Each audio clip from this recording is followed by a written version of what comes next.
Stephen Hawking est né le 8 janvier 1942 à Oxford, en Angleterre. Ses deux parents avaient étudié à Oxford. À 9 ans, Stephen avait de très mauvaises notes à l'école et réussissait tout juste à être un élève moyen. Il s'intéressait toujours au fonctionnement des objets et démontait les horloges et les radios, mais avait du mal à les remonter. On le surnommait néanmoins Einstein. Stephen s'est toujours intéressé aux mathématiques et aux sciences. Il a obtenu par la suite une bourse pour étudier la physique à Oxford. Il a ensuite étudié la cosmologie à Cambridge University.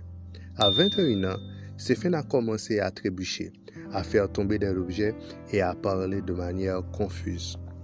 Après une série de tests, les médecins ont conclu que Stephen souffrait de SLA, sclérose latérale amyotrophique, une maladie qui le paralysait et nécessitait un appareil de génération de paroles pour communiquer. Il a travaillé dur pour obtenir son doctorat et aujourd'hui, même au fauteuil roulant, il peut communiquer grâce à un ordinateur à pavé tactile et avec un écran qui avait un synthétiseur vocal. À 65 ans, il a fait un vol en pesanteur, ce qui lui a permis de quitter son fauteuil roulant pour la première fois en 40 ans. Voici quelques citations de Stephen Hawking.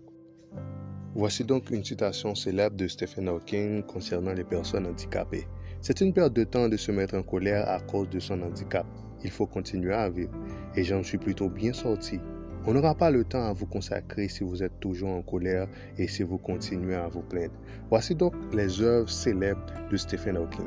Sa théorie la plus célèbre est que tous les trous noirs peuvent émettre des radiations, également appelées les radiations de Hawking. Hawking a reçu de nombreux prix, mais n'a jamais remporté le prix Nobel.